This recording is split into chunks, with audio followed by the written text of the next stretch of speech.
Historic Resources Commission of the City of Albany.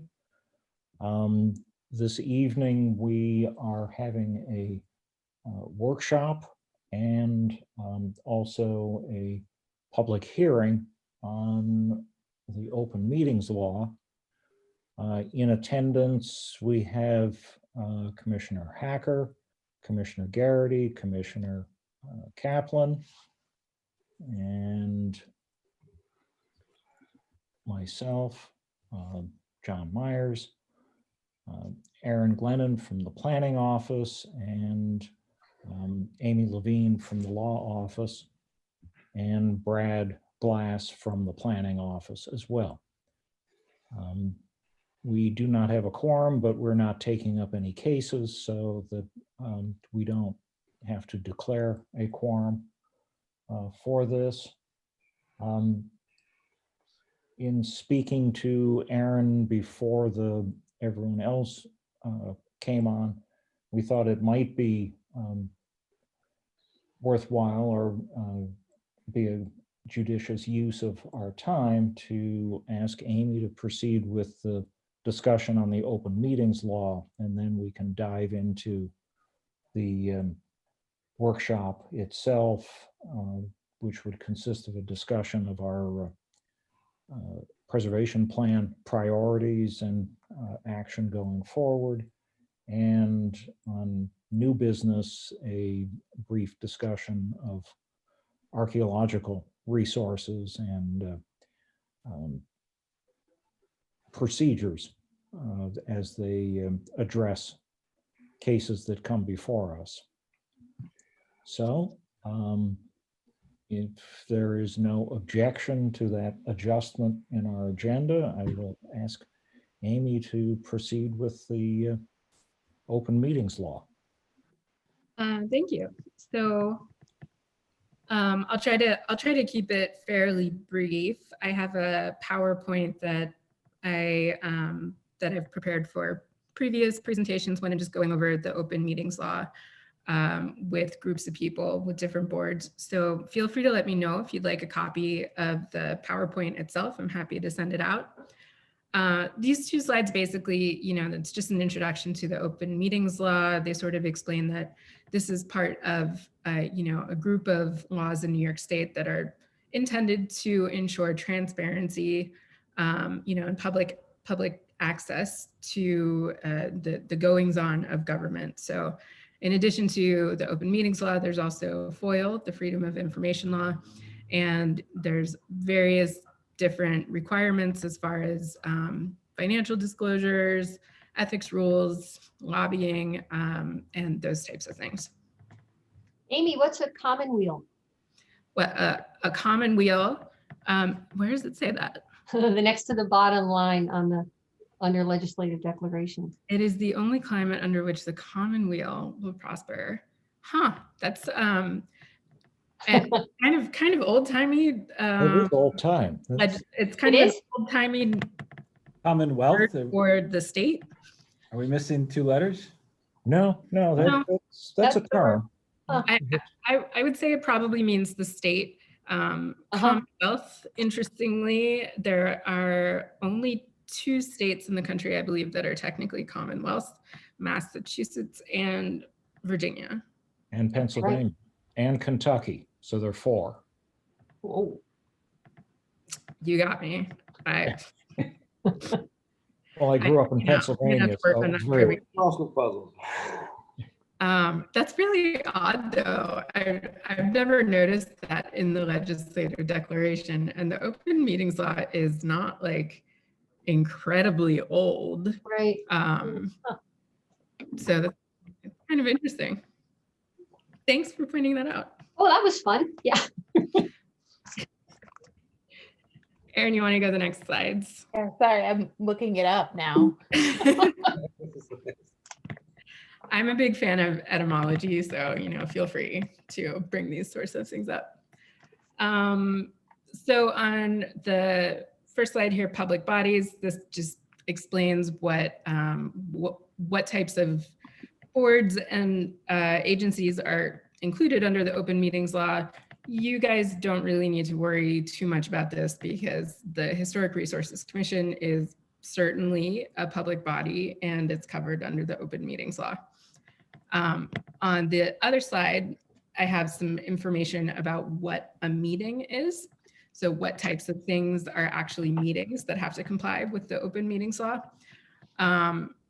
Generally speaking, a meeting is something that's noticed ahead of time, that's regularly scheduled, and that includes a quorum of the public body. Although it, just because there's no quorum right now, this was still a noticed meeting and there may be a quorum before, if we get some other people to come in a few minutes. So I'm not gonna say yet that this is not a meeting technically for the open meetings law. Meetings can also be very informal and there may not necessarily be notice, although that would be a violation. If there's a quorum of people who end up gathering, maybe in a social setting, or even if it's like before or after the meeting, and but outside the technical bounds of the meeting. So like anytime there's a quorum, if you guys are talking about matters that are supposed to be, before the HRC, that can actually qualify as a meeting. And, because it's an informal type of thing, the lack of notice then would be, and the lack of public access would be violations under the open meetings law. So it's, it's important to just be careful that there are never too many of you in one place at the same time talking about stuff. That also somewhat applies to emails. I don't believe that there's been any court case in New York that specifically deals with this, but other states there certainly have been. And I think the answer would be the same in New York. So, if you send out an email to the entire HRC board, and then there's a discussion that happens over an email chain, even though it's not happening, immediately at the same time, that whole email discussion can end up being considered a meeting under the open meetings law. And again, since it's not open to the public and not noticed, it would be a violation. Any questions about that?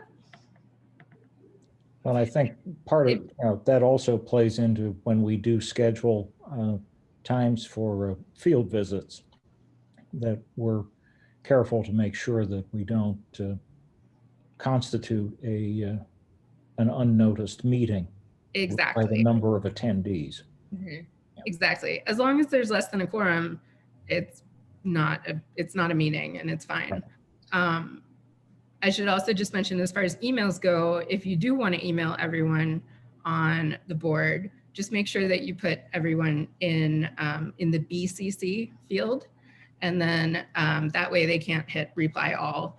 And, it's a bit easier to communicate that way. But you should probably, in general, ask Aaron to send it out and then wait, to discuss any responses, at a proper meeting.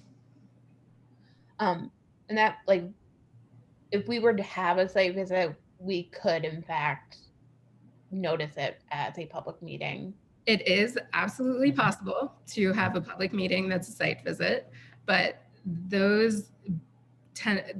can be some tricky kinds of issues in terms of public access, and proper notice for those things. So, because you're not just in a room in a specific place where you normally meet, or, on a Zoom, where people know that the board is going to be. So in general, I would advise that site visits are better if they can be done with smaller groups.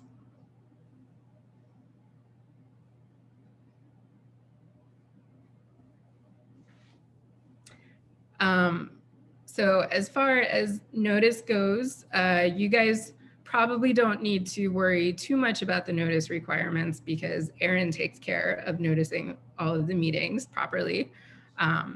I certainly rely on Erin to do that as well. So thank you. Notice, it has to be at least a week in advance, I believe, right?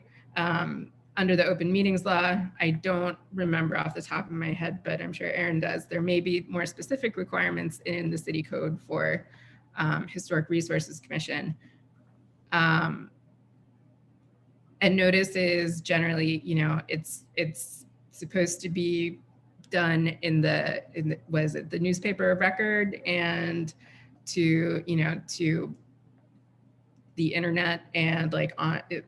I think it's also supposed to be like physically posted wherever the HRC is to the extent possible. The notice is supposed to include all the information about, when and where the meeting is. But it also should include an overview of what the meeting is about. And it doesn't necessarily have to be quite as specific that it could be used as the agenda.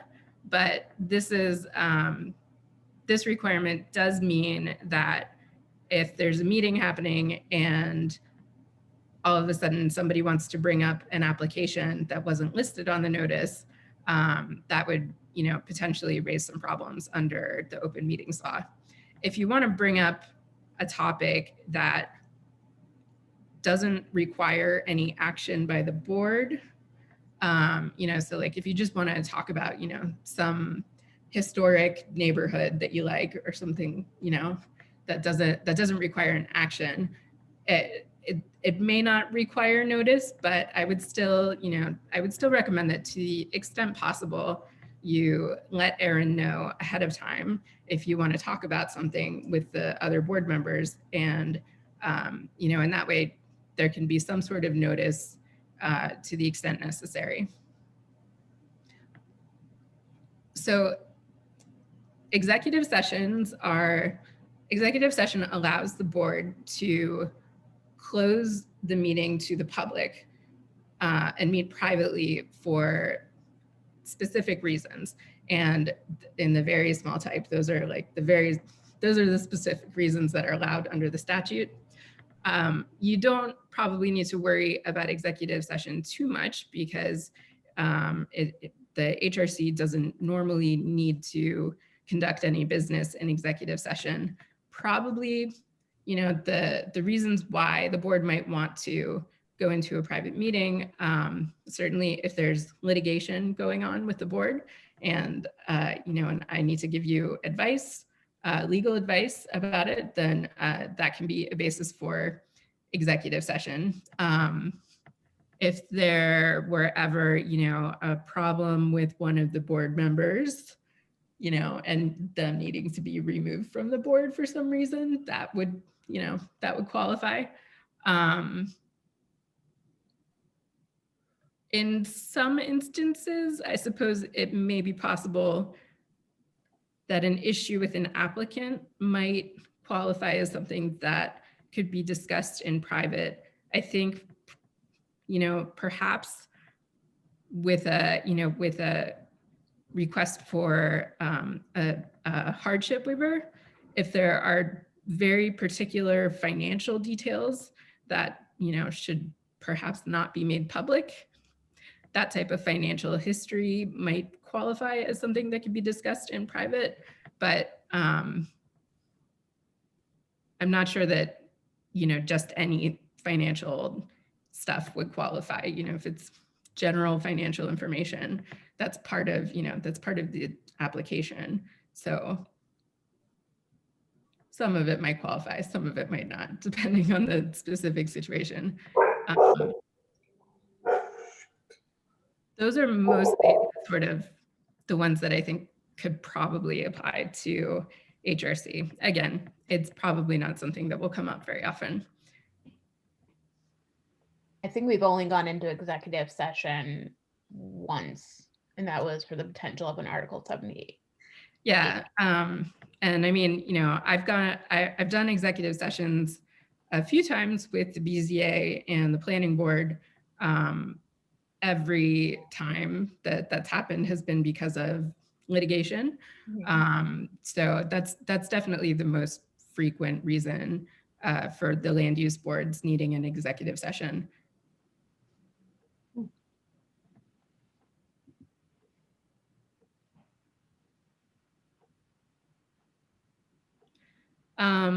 So meeting minutes are again something that you guys don't need to think about too much. Erin prepares the minutes and she takes care of filing them and everything. Minutes have to be filed with the city clerk within 2 weeks. The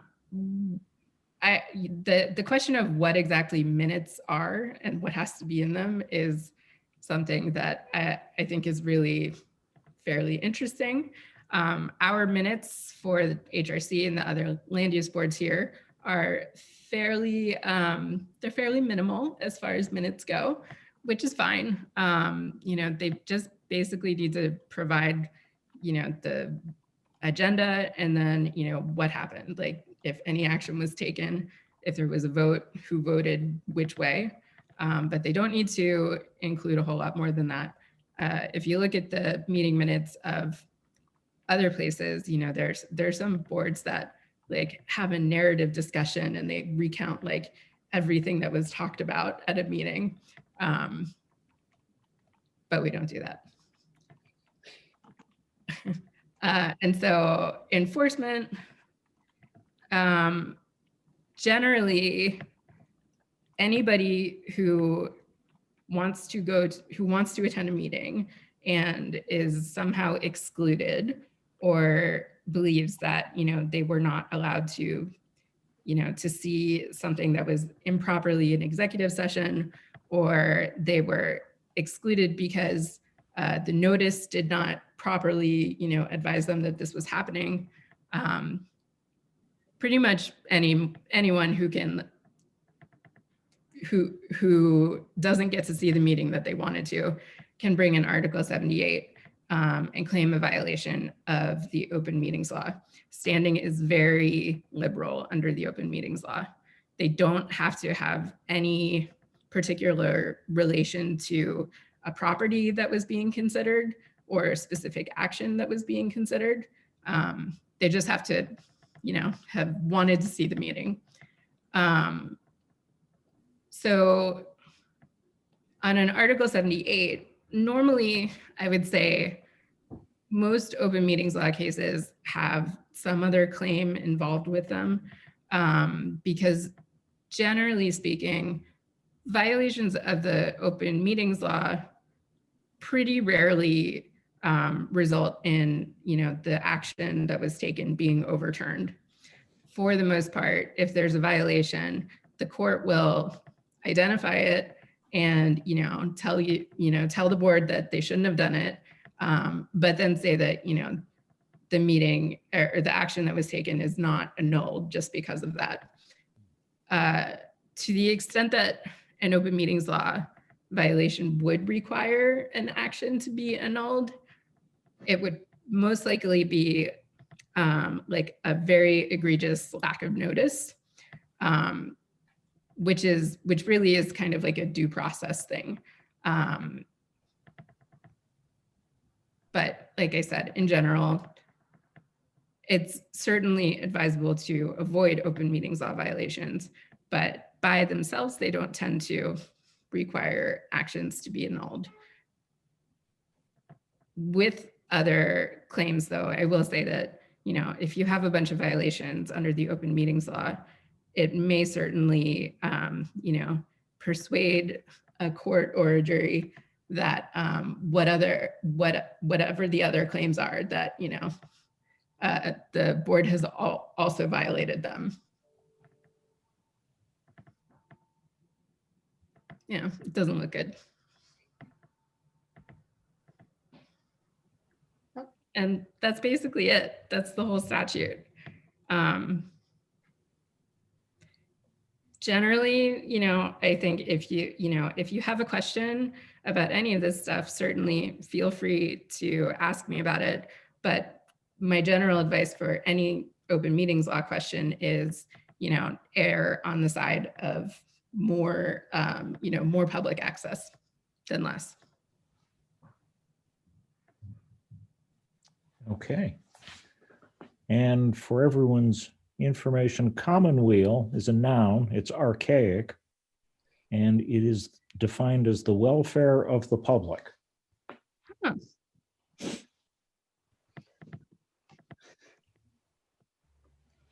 Good to know. Amy, a question for you is what's the relationship to that noun, whatever John just described, and commonwealth? Um, One must be a, commonwealth is a noun, right? Yeah, yes, Yeah. and the Commonwealth is another word for, like the state, the Right. the sovereign. right. So I think the Commonwealth is the organization that deals with the welfare of the public, I Right. would think. Common good. It is, I mean, it is really funny though. Like, why didn't they just say it's the only climate under which, the public will prosper? Or the general good. It's funny. Well, they must like using archaic terms. Well, that, it's not one that I see very often though. I can't think of any other example. I'm trying to look up quickly when the open meetings law was enacted.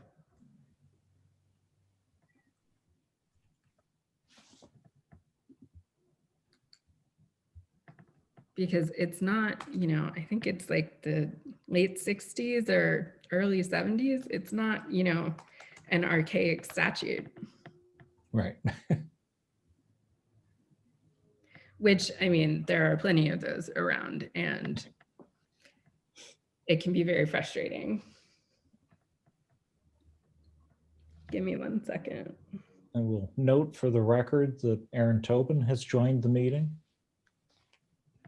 Good evening. I joined about 12 to 15 minutes ago. Sorry, I was Okay, all late. right. So the statute was enacted in 1976. Oh. Well, that's not archaic times. Oh, it's interesting. I wonder who drafted it. Oh, that's a whole other story, right? That's Yeah, our guy, Bob. I'm not Yeah. gonna We think won't too go there. about it. He got himself into trouble. Yeah. Okay. Let me bring All right, this- Aaron, did we want to move on to the discussion of the preservation plan? Aaron, do you think, I hope I sent a note to you and John, I meant to, it seems like the other topic is more timely for discussion, no? Well, Aaron was going to mention that Yeah, I mean, we can further just, on, or you can mention it right now. yeah, we can briefly just, for everybody else, as I think I discussed either in November or December, and Marilyn had put together the document that I sent out, and we can go into more details about this at the next meeting because I did set it as an agenda item for the 20th. But I would like to kind of do a deep dive of the action items from the preservation plan, discuss some of the projects that the planning department is currently working on, and set some goals for the HRC to kind of take on for 2021. But Marilyn had put this together back May. Yeah, Right. that's when we found it. But I'm And- kind of interested, I didn't look back to tell you the truth, but you see on the top, it says vacant buildings and demolition and then extracts from. right. I don't know if you went back and checked it, but at the moment, we were really all hot on talking about vacant buildings and demolition. Right. So did you Right. look back? Do you know that if we broaden the topic, right?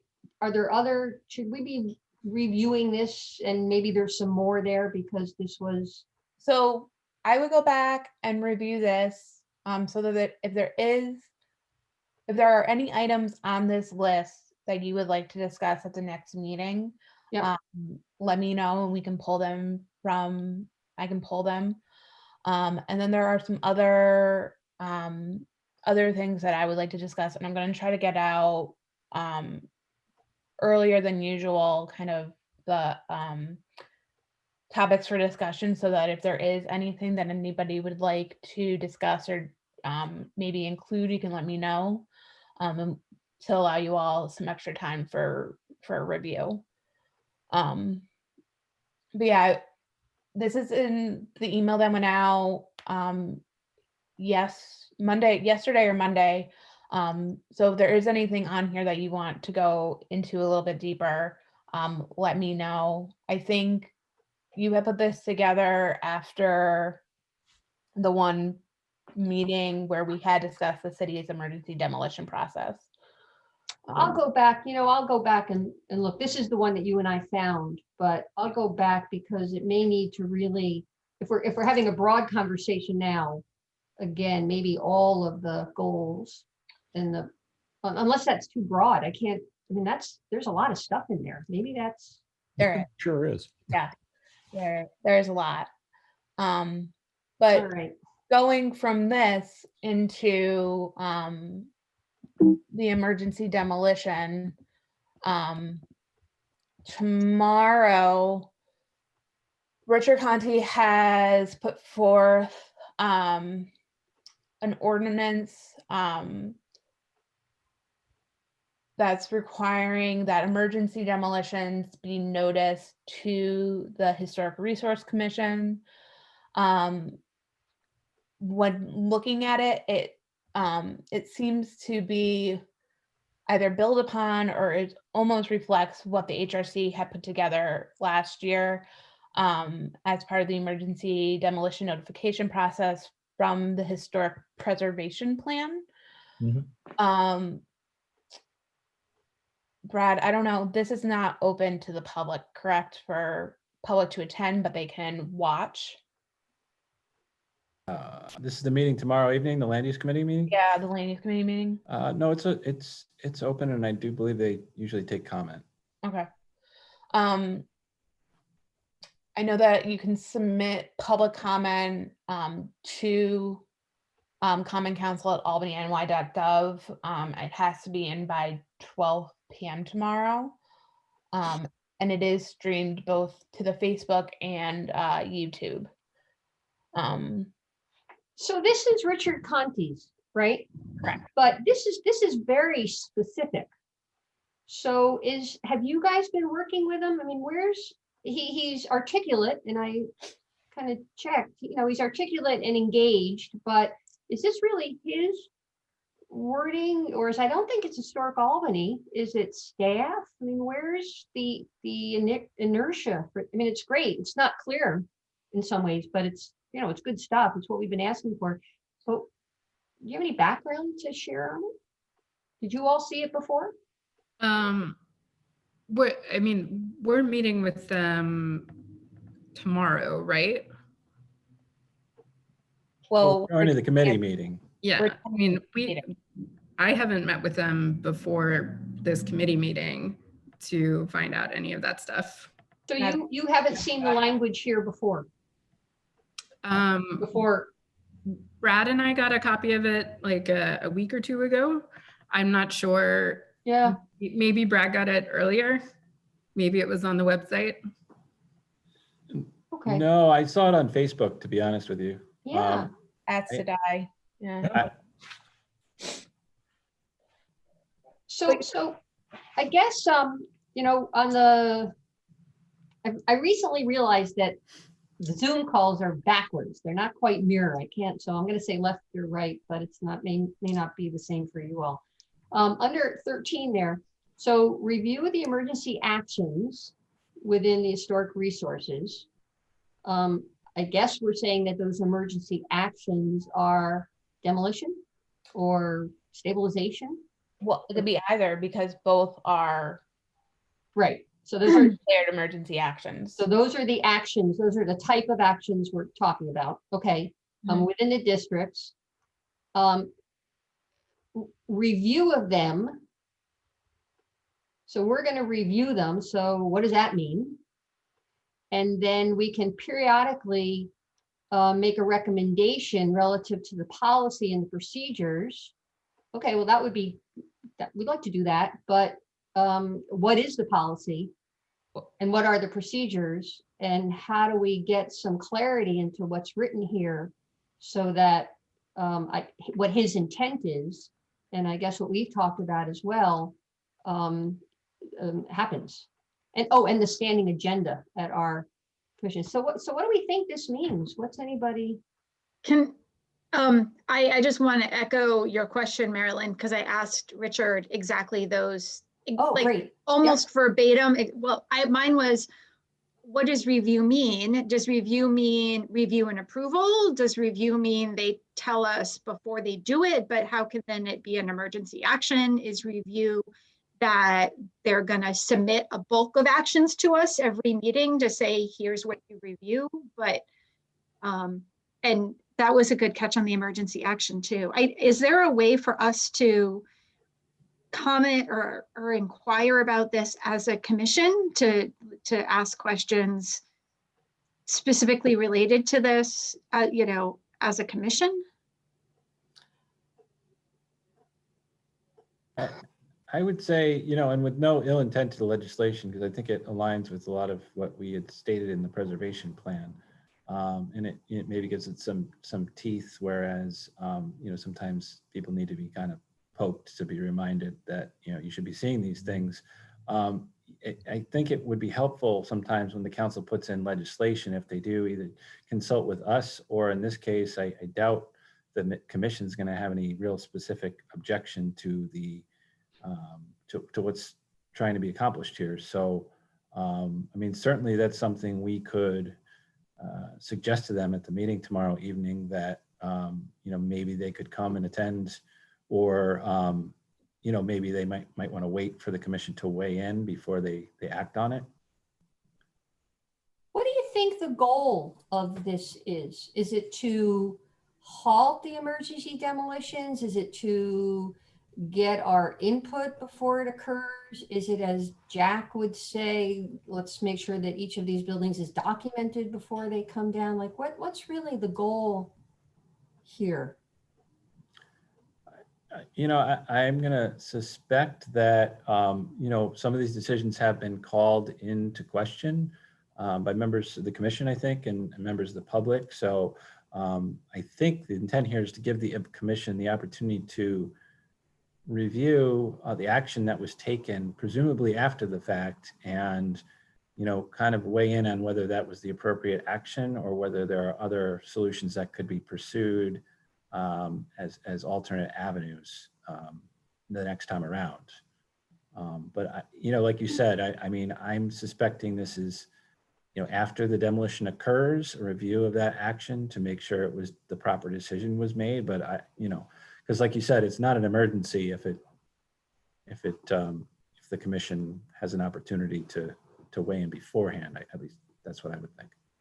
As much as we might like to, I appreciate the spirit of this, but just looking at kind of the law of emergency demolitions or actions, I don't think legally we can.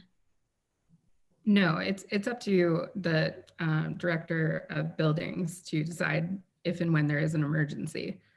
The time frame in which they have to take from when it's declared unsafe, unfit, and it has to either be stabilized or removed is such a short period of time that I don't know that we could even convene a special meeting. I'm not sure that it actually has to be done immediately, but in the city of Albany, it tends to be done very quickly. In other cities in New York, it can be, you know, 5 or 10 days, or sometimes, you know, 30. So would it be reasonable then for us to think that review would be that we would be noticed, if possible, before the action happened, but granted we have no actual say? Or Hold on. I would say pursue. Yeah, I mean, I think that would be something that would be possible. Now, maybe it's John that gets notified, or Aaron, or I don't know how exactly that Mhm. works. But also to get the evidentiary documentation after the fact that, there was a structural engineer's report and the conclusion was, the proper conclusion was made, or, maybe there are suggestions as to other alternative avenues that could be explored. Yeah. I have a Because it does feeling, include and stabilization procedures in the language, so it does or doesn't, John? it does. Yeah. Is I- it My gut says, my gut says that a bunch of years ago, there seemed to be a lot of emergency demolitions, and they occurred on weekends, and they were the same contractors. And you all remember that the research that Historic Albany did and put forward, and it didn't look good, right? Everybody remembers that. And so the ongoing loss of historic buildings and the relationship to the code enforcement kind of had a bad taste. I've had quite a number of conversations with Rick LaJoy about his work with vacant buildings, and he was pretty well funded. And Brad or Aaron, you'll have to help with this, but they got a lot of money through Cities Rise, and Sam, I don't know if Sam's work was funded through that and some of the survey. And so Rick was really pretty tuned into this as the conversations I've had with him, say, over the last year. And if I'm not mistaken, and again, somebody will know more than I do, they have somehow been able to start a policy of doing emergency repairs with the same funds or with a pot of funds that they have, right? So if and then somehow, Amy, I guess you'll know that, say if they were going to come in and do an emergency roof patch, maybe they have a pot of funds to do that, and it would go back to the property owner or something like that. So I think Rick was doing some pretty good stuff and pretty deep thinking about this very topic. And, but I don't know what the current policy and procedures are, which is in the third line down. So There are not a lot of specific procedures. My understanding is that the city code, the building code provisions in chapter 133, which is referenced there, they basically say that Rick has the authority to decide when there's an emergency condition, and when he decides that that's the case, he can proceed with these actions.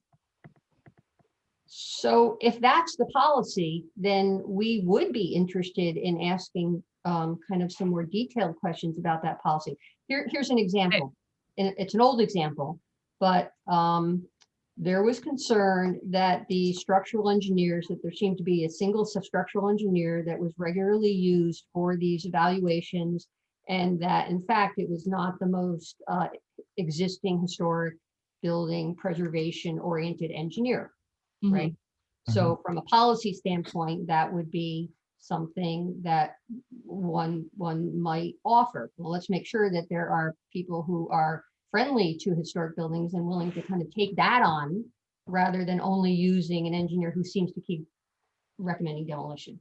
So I mean, I would say that with regard to the contractors, I mean, there are some requirements in terms of procurement. I think Rick generally has several different contractors that are available. So there are some limitations in terms of who gets Understood. But who's anyway? Shouldn't Rick come and talk to us? Shouldn't we invite him so that we can have a positive conversation about it? He should probably be part of this discussion. The other thing that I'll say in terms of like the procedures and the requirements for that is that even though the code is very non-specific about it, whatever Rick decides he has to have a rational basis for it. So if he gets, an engineering report that's, falsified or just, inaccurate. I wouldn't suggest falsified or inaccurate. I guess I would just talk about kind of orientation. I mean, if it's, I don't want to suggest that there was anything incorrect. Well, but that would be, if for some reason he doesn't have a rational basis, I'm not, a court, could find that there's been, a violation. If it's already been torn down, it would be a taking that would, require compensation. I'm not sure that just the matter of like, a contractor who's not as attuned to historic issues as others maybe, like that wouldn't necessarily go towards whether or not Rick has a rational basis for finding an emergency. Sorry, Marilyn. Oh, go ahead. no, well, it's not at the contractor end. I mean, the question here that I'm kind of poking at is, again, I've had a lot of very good conversations with Rick about this. And I think that if we heard from him, we would actually be pretty impressed. That's a little different than this old notion and like, why are these buildings coming down? So we don't understand the policy that he's got. And I think he could explain it to us. I think more of it comes down to it. I'm going to guess that a lot of these buildings, almost every building could be stabilized or stayed. It's how much does it cost? Who's paying for that? In a lot of cases, it's the county reimbursing the city. Right. So the city has to consider that when they're doing a stabilization, whether the county is going to be willing to reimburse. And there have been instances, I think I'm thinking on 2nd Street in particular, on that first block up from, I want to say Hall Place, where there was a stabilization done. And despite the stabilization, it was still in the hands of a property owner in Vermont who they had difficulty finding and didn't want it. So at some point, the city had to come in, and it was a pretty costly stabilization, and add to that cost of stabilization to secure it further, because the stabilization was meant to be temporary, and still not being in touch with the owner. So that, part of it is getting these in the foreclosure process further, getting the code violations dealt with further. And I think Rick is trying to do that. I think he could probably use some help from the folks on the commission too, to alert him to when there are buildings of particular concern that need to be prioritized for enforcement or other means. But as Amy probably knows, and I know Rob McGee knows, who works on our enforcement, the laws are unfortunately set up in some cases to allow leniency to these property owners to, speculate and neglect properties. So until those laws are changed, there are certain challenges that. If I could mention though, there was a Court of Appeals decision that came out I think last week, very recently, which is very clear that, the county has to reimburse the city for these sorts of property specific, costs that get tacked onto the tax bill. So to the extent that the county has been trying to avoid reimbursing the city for these things before now, I think that might not continue. I think that, again, I'm purely speculating here, based upon bits and fragments that I've heard. So take it with a grain of salt, but I think the legislature could change the law. I think we're one of a few counties that do reimburse the city for these actions, or, I think there may be one or two others. So sort of a unique circumstance at which would put the city in the position of having to, deal with those $1 million or $2 million of demolition costs per year. Now, I'm not saying the county is going to do that, but that conversation was probably brought up at some point in some of these other conversations. And I think part of it is just making the case to everyone too, that we take down a building in a row of buildings, that has impacts on other buildings, as well as the potential, taxable value of that property and all the others moving forward. So that cumulative cost, in some cases, I think that stabilization is worth it. But I think where a lot of times the preservation community loses is we still can't get at the ownership of that property. So we're putting money into a property that somebody else still owns, and we don't know when we're going to get the opportunity to get it into somebody else's hands. But I've seen down kind of in my work in the South End, you've watched demolition and the adjacent building may be structurally sound, which of course is another issue. But oh my gosh, what was an interior wall left as an exterior wall when the adjacent building was demolished, and the people barely have money to take care of the building as it is, and now they've got exposure. The goal of this, I think, is to get a clear as best possible policy about emergency demolitions in historic structures, right? And the preservation community has not been engaged in that conversation. As I said, my belief is that Rick's doing good stuff now over the last, maybe he's done good stuff for a really long time, but in the while that I've been talking to him, but it seems like it would be really useful to have a conversation with him and get some clarity as to what, as you said, how can we help him out and what would we want? For example, as Jack always says, let's make sure we document these buildings before they come down. I mean, if nothing else, but there's two different parties in here, and one is code enforcement and the other is historic preservation. And it would seem like a conversation before this goes forward as it's written and we don't know what it means might be useful. And I don't know the whole story, but I think, Chris probably knows quite a bit. 141 Dove Street, which came down fairly recently, was very, very frustrating, I think, for everyone involved. And I watched it with frustration. I mean, it's in a neighborhood where it doesn't have the same sort of economic challenges that, might cause a lack of interest in the property. And it was, in a row of structures that were attached and, built together. And there was a willing buyer, or, but it wasn't, I don't know that it was available. So that's the question of what does the city do in that instance? The front of the building falls onto the sidewalk. Right. There's a party that wants it. Brad, I'm going to stop you. Yes, a part of the building fell on the sidewalk, but it was a perfect candidate for stabilization. But the whole building came down instead because a part of it fell on the sidewalk. That's what became frustrating. Yeah. Demolition delay would be so very important that we'd have the opportunity to look at this other than from the eyes of costs. So demolition delay, as I understand it, though, demolition delay is, when someone wants to voluntarily demolish a building and then there's a hold put on it. I don't know, is that used in an emergency situation in some communities as well? I don't, The emergency thing to me is really gray. Was that a true emergency? Did it mean the whole building had to come down because the heavy snow load tore down part of the Philadelphia gutter cornice? Does that mean tear the whole building down? Chris, at that point, it's you versus public safety. And I hate to say, well, I don't hate to say it, but I mean, I think public safety is going to win most of these battles. So that's where. Yeah, when it's truly a public safety matter. This was a manageable fix and we didn't even look at that approach. Yeah, and again, I think maybe that's the discouragement from some of the other stabilizations, not having that plan B where we get the property in, because there are a number of buildings that have been stabilized. There's one on Madison Avenue, which probably has the best chance of making it because I think that's on the market. Right. There was one on Lark Street. There was one on Second Street in Tenbrook Triangle. Those are three that come to mind. But since those, I haven't seen that approach taken on some of the more recent demolitions that probably should have seen that approach because they were in historic districts.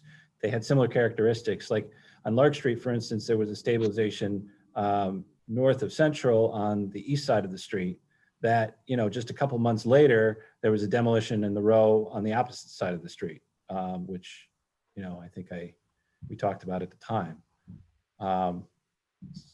So anyways, I'm not saying I have the answer, but I think maybe Rich Conti and I think it's co-sponsored by Fahey and Doshate here are trying to maybe get the conversation started as to what those answers might be, because as public servants, there's certain pressures put on us, and there's also, there's time, pressures from the public in a lot of cases. In the South End in particular, and you've seen it at some of your meetings. So, having some guidelines, maybe that gives us the ability to push for a different conclusion. I think from my conversations with Rick that a lot of the work that he's done has really been to try to avoid the emergency demos. And Amy, you probably know best, but there's been a lot of problems with the housing court and the code court and the number of backup of the cases. So he's really stymied by the court processes. That's a whole other story and he would tell it better than I would. But I do know that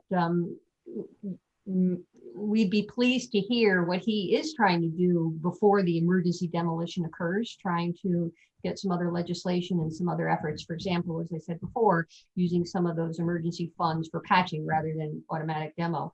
But this is about the demolition. So at this point, it's kind of a narrow conversation. But yeah, Brad, if what you're saying is correct, is it's a great way to start the conversation. How do we engage in the conversation? The commission with Rick. Well, I think this or item 13 under section 2, review of emergency actions within historic resources overlay districts under section 133.55 of the code may periodically make such recommendations with regard to policy and procedure thereunder to the mayor and common council. Such review shall be a standing agenda item at each meeting of the commission, meaning the Historic Resources Commission. So I think this gives us the kind of the nose under the tent to see what's going on and provide some input and guidance as it relates to demolitions and emergency actions within historic districts. And it's under that we could probably invite Rick in to discuss this and how can we help him with his procedures to achieve his goal of not bringing so many emergency demolitions to to reality. So I think, there's some, I think there's some very positive things written into this, and it gives us a seat at the table, basically, to participate in these policy and procedures. John, I think I heard two different things. One was the first part of what I heard was, yeah, let's talk to Rick.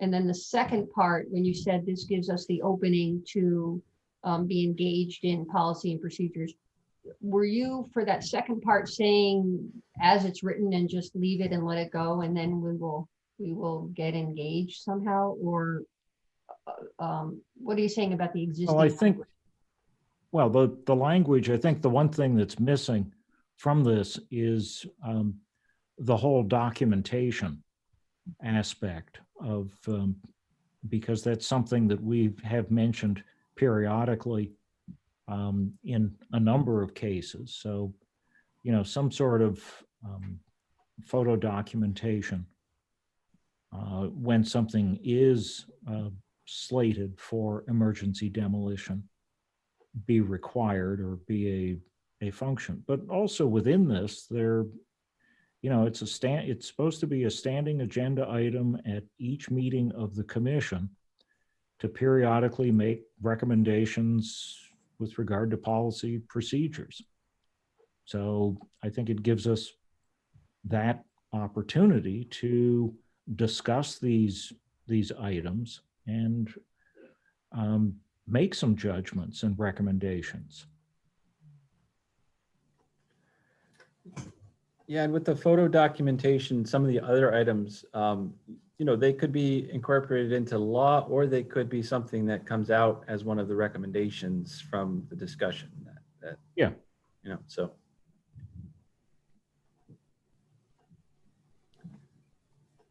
So what happens next? I mean, I don't know. I think the commission can either support it in its current form, and we could certainly convey that, or we could draft something to provide to the record to the council to convey that, or the commission could weigh in with more substantive comments, at which point it would probably be deferred to a second committee meeting where those would be discussed, and then it would inevitably come out for a vote subsequent to that. Mhm. I think it needs more clarity personally before I would feel comfortable endorsing it myself.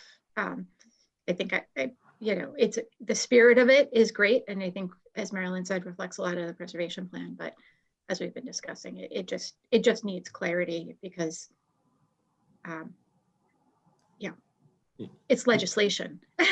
You need to So- know what's expected of you as a commission too. And, Yeah. you know, Yeah, exactly. Yeah. What exactly is oversight? Yeah, I think for the most part, it does reflect what we had discussed and kind of set forward last year. But yeah, I think, Aaron, you've reflected a lot of what I've kind of been thinking about while looking at this week.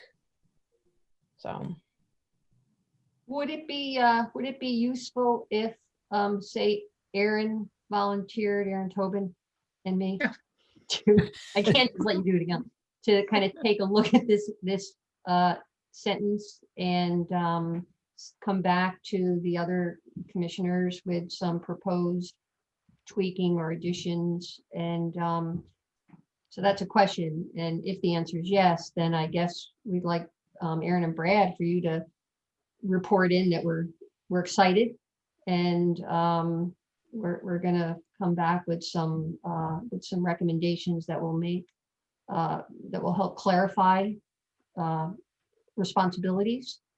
And I guess, Aaron, I'd also say, and this is for everyone, it would be good to have a conversation with Rick LaJoy before we or anyone else, I think, kind of went at the language here, at the editing. you know, I might encourage the members to consider attending the meeting tomorrow night. You know, I know everyone's busy, but, you know, I don't know the substance of what's going to be discussed at the meeting. So, you know, apart from communicating to them that the commission has some thoughts about it, you know, I didn't otherwise have any objection or anything we wanted to necessarily add at this point. should they reach out to Michelle to register for the meeting? Yes. Okay. Can you send around will. exactly what we need to do? Okay. Yeah. We'll send Are out we the- registering as commission members, or are we registering as individuals? Or as individuals who happen to be commission members?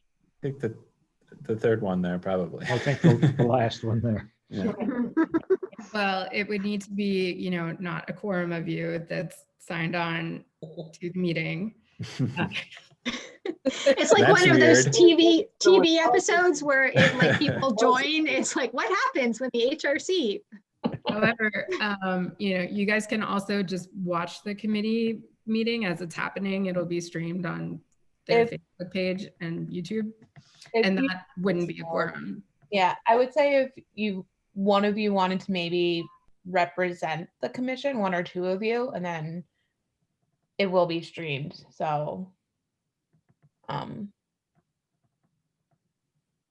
Well, if one of us, say Aaron or Chris fine or with me. whoever, I mean, we'd want to know, I think if they're representing the commission, we would want to have some understanding of, or whoever's speaking would like to know what's the commission, what's appropriate to say representing the commission. I mean, four of you could, I mean, as Amy said, four of you could attend tomorrow. So Right, sorry. no more than four. If we see the Yeah, fifth I one think pop we're up, you have to gonna drop attend. off. On the Zoom and ask questions. And I mean, to the extent that the Common Council is trying to figure out what to do with this, you know, it would seem that they would benefit from being able to get all of those questions and being able to talk to you guys. However, I say that with the caveat that, you know, I can't really speak for them. And with the caveat that council members sponsoring it probably should have approached the commission about attending one of their meetings and getting their feedbacks before they introduced it. That said, you know, I think everybody wants to just get it done, so. I'm a little bit confused at the obvious here. We have jurisdiction in historic districts. This is a proposal for us to be made aware of demolitions that happen in it. This isn't all that surprising. This should be, oh, good, great. We're going to have more disclosure, more open, more transparency. That's really right. Why do we talk around this thing like it's something other? Well, because it's not just a notification, it's requiring that the commission review and make recommendations. So it does need some clarification as to what exactly is the process that's, you know, being requested of the HRC. You know, so I guess, It says we'll review their policy and procedures, right. but we don't know what the policy and procedures are, which is, Chris, where you're going, like. Right. Yeah. And it also says we'll review the emergency actions, and it doesn't particularly say what that review means.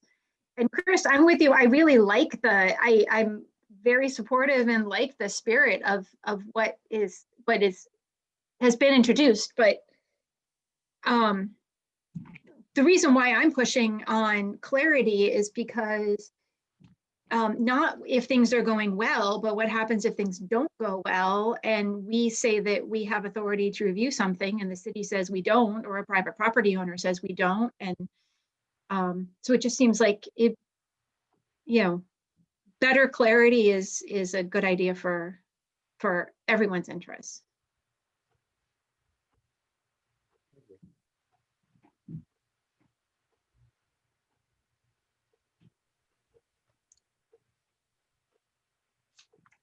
Well, so I will send around the contact information for you all to reach out and register for the meeting tomorrow. If there is any, written information that you would like included for tomorrow, feel free to either send it to me and I can pass it along, but you can also submit it by 12 p.m. tomorrow. And I think that's for public comment, but yeah, I would encourage you all to reach out and register. I kind of see three steps. One is communicating that we are very pleased that this effort has been put forth.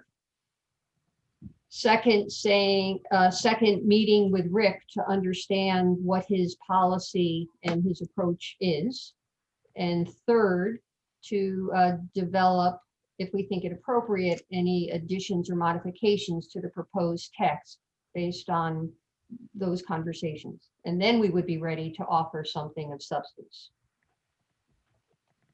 But I hope that we communicate that we're very, very pleased that this effort has been initiated, and that it seems to make sense to coordinate with the folks, meaning Rick LaJoy, who's responsible for the emergency demolitions, and then we can come back with some recommendations. Mm-hmm.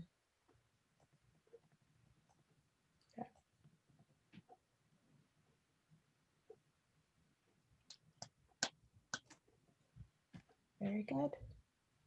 Aaron, the procedure is that the land use committee is discussing this internally, and they're presenting this at some point to the Common Council for adoption. Is there a timeline for that, or what is? I can talk to that if you want, Aaron. Or... Go ahead, Brad.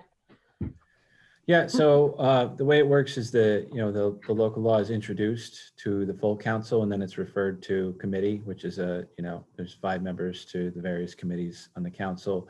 They'll hold a committee meeting to take feedback on it, and inevitably at that meeting or a subsequent committee meeting, it'll either get voted, it'll get voted at a committee with a favorable or an unfavorable recommendation to the full council at which at a future meeting thereafter would take a vote on whether to endorse it. So some things go through multiple committee meetings. Some things never come out of committee, but typical status is introduction, committee, and then back to the full council for a vote.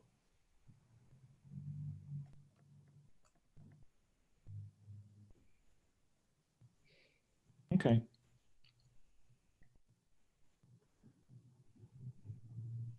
Well, let's see what they have to say tomorrow when they meet. And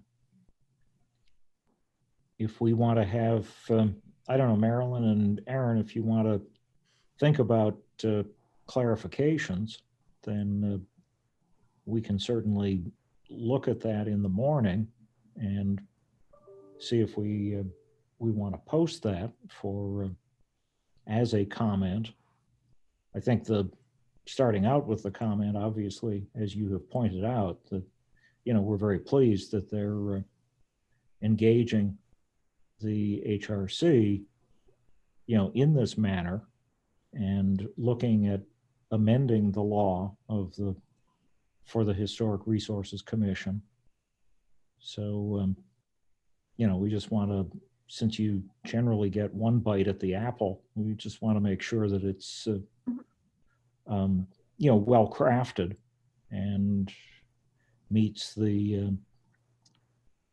some of the objectives that we have as well. I personally would, especially between now and tomorrow, what I have are really just questions, as much as or more than suggested language. And I would want to find out, what was his intention when Conti wrote review, what did he envision with that?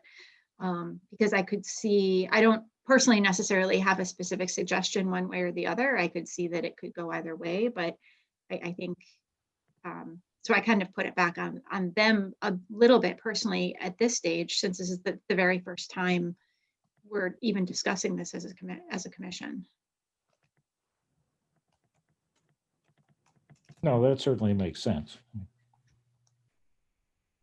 Erin, are you around tomorrow morning? Me, I am. I have a 12:30. I have an all afternoon regional meeting, so I'm around though until 12:30. How about if I kind of scratch something up, just a couple of sentences, send it over to you, and then we'll get it to John. And Sounds good. John, you'll do what you want with that? Yes? Okay. Okay. And again, I think it's just as John, I just took some notes, John. Pleased that we're engaged, and as they're looking at this, want to make sure that it meets the goals of the sponsor and the agencies and the commission. And so look forward to engaging in further conversation to have more clarity, right? Something like that, I would assume. Yeah. Okay. And I think, noting that it is, implementing some elements of the preservation plan, we're happy to see that too. Great.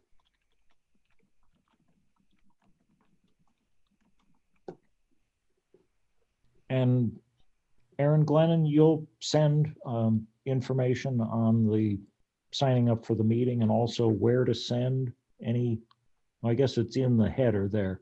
Yeah, but I'll pull it out so that it's a little bit easier. So I will do that after the meeting, send out all the information.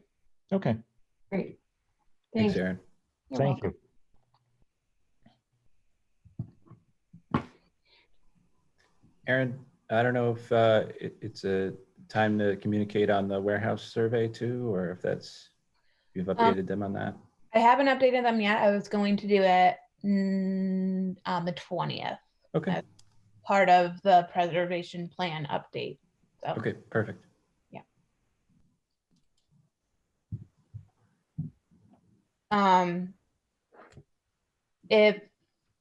Does anybody have any further questions on this? Are we all set for the meeting tomorrow? Yeah, I think we're all set. I'm going to turn it over to Jen. We've discussed, she reached out and we are going for the workshops to add archaeology projects as a standing item, just to keep you all updated. So I will turn it over, Jen, if you wanna. Yes. Well, first off, I think these workshops are a great idea and definitely a good opportunity for me to try to get the other commissioners more involved in what I've been doing behind the scenes, and just to make you guys more aware of the archaeology and the projects that do come before us with ground disturbance. So, I mean, as you guys know, most of our projects that come before us don't involve ground disturbance, but some of them do. So basically for the past few years, I've been, before meetings, I, look at the agenda and just determine which projects will have ground disturbance. Doing a lot of back and forth emailing with Erin if something's unclear on the agenda. So if, once I figured out if a project does have ground disturbance, the first thing that I have been doing is I go onto the SHPO website and look at Chris, their interactive website, to see if our project is initiated on Chris. Because if I see it on Chris, I know that it's being reviewed by SHPO, which to me is checking a box, because if a project is being reviewed by SHPO for ground disturbance, then a licensed archaeologist has to go and do a phase 1 study on the parcel and submit a report with the findings. So again, that checks the box for me for the HRC in terms of archaeology. But sometimes I'll go on and I'll see that a particular project of ours is not initiated on Chris, either because SHPO won't be reviewing it, for a certain number of reasons, or well, probably because it doesn't have state or federal funding, or it's just so early in the planning process that it just hasn't been initiated yet. So there was one such project last month, 199 Pearl, if you guys remember, 199 North Pearl. There's a 4-story apartment building going up on a vacant lot. So I did go on to Chris and I checked to see if it was initiated, and it wasn't. So I emailed with Erin to see if she knew anything about the archaeology for this particular project. And luckily she did tell me the client had hired an archaeologist, and she sent me a 2016 report that I was able to look through. So again, that checked the box for me that the property had a phase 1 study done on it. But right after this all happened, it was actually, I think, right after our meeting, I was talking to Lee Pinkney about some of the items on the agenda. And he's like, wait, what's going on with 199 North Pearl Street that has ground disturbance? What's going on with the archaeology? So I had told him, what had happened and how I emailed Erin about, and she, sent me the report. And it checked the box, and he's like, oh, okay, good. But it just got me thinking that, if Lee is wondering, you guys could also be wondering about certain projects that have ground disturbance. And I just wanted to make everybody more aware and include everybody so we can discuss it as a whole. And, we can, I know that you guys are interested in that, and you guys can give in your input as well. So, I mean, that's really all I wanted to say. I don't know of any projects coming up with ground disturbance in the immediate future, but as soon as I do find out any, I'll do my little research bit, and I'll just, make sure you guys know about it, and we can, I guess, just go from there. Yeah, so this will be for at least the workshops. I had told Jen that we would be adding this as a standing item. So if there is anything that she does need to update us on, we'll kind of have an archaeology project section of the agenda. Oh. But I do think it is a good idea because, a lot of these projects do come through and then we don't know, what the results of the phase 1 are. I at least know, Jen, and Right. kind of goes from there. So right, yeah, I think it's going to be a great new program for our new year, our new system with our workshops. So I think it's going to be a really good idea. Yeah. Well, thank you. Sure. That's really all I had to say for now. Just an announcement. No, it's nice to know that's all going on behind the scenes. Yeah, how come we didn't know you were doing that, Jen? We have to, Yeah. we have to Thank bring you. that I didn't know out anything into about the this. daylight. Thank you, Jen. Oh, Just kind of a silent worker bee. Yeah.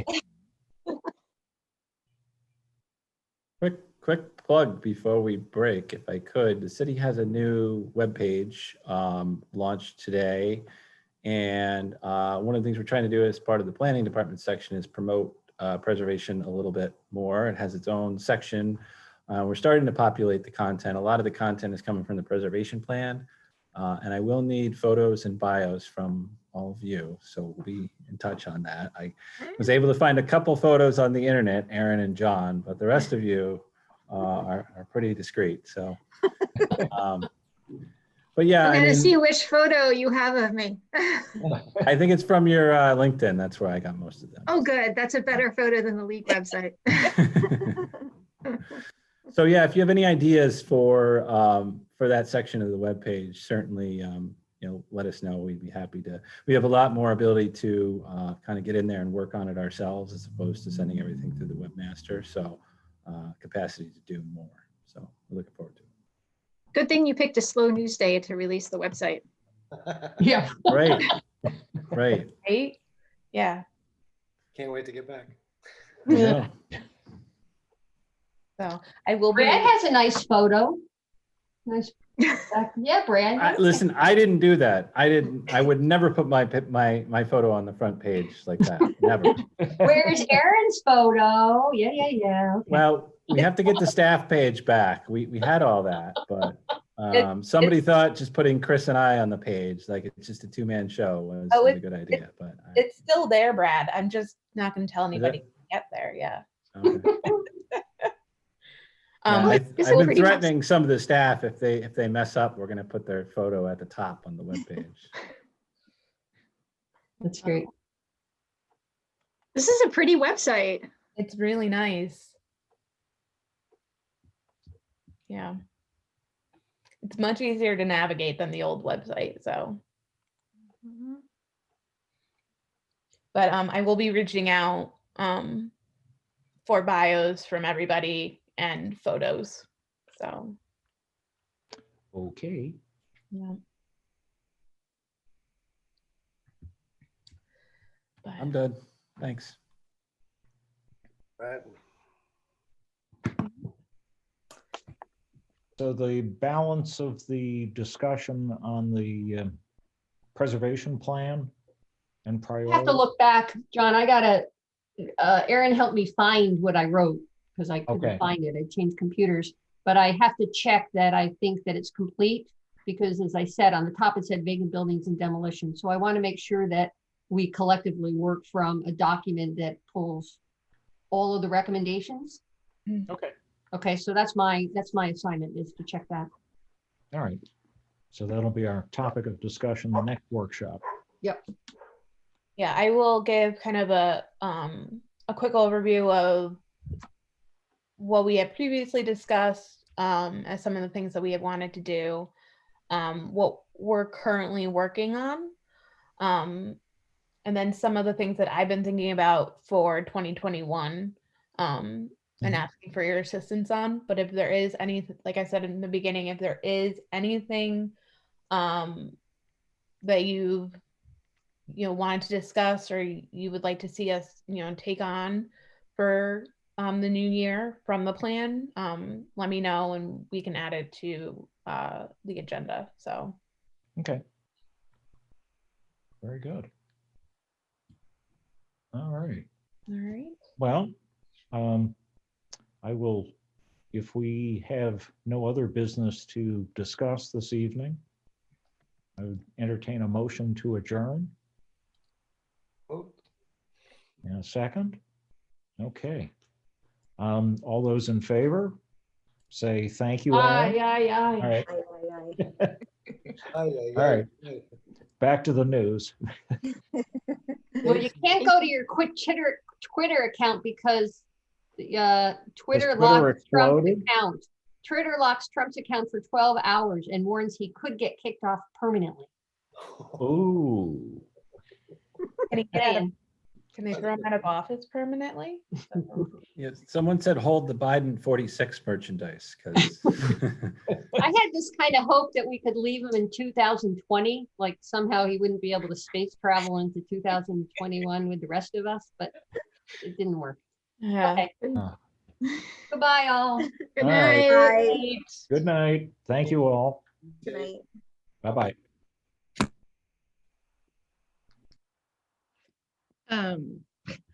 Do you want to talk anymore about the Common Council thing?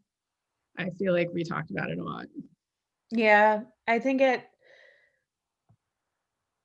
I can get something, Oh wait, we're recording. hold on.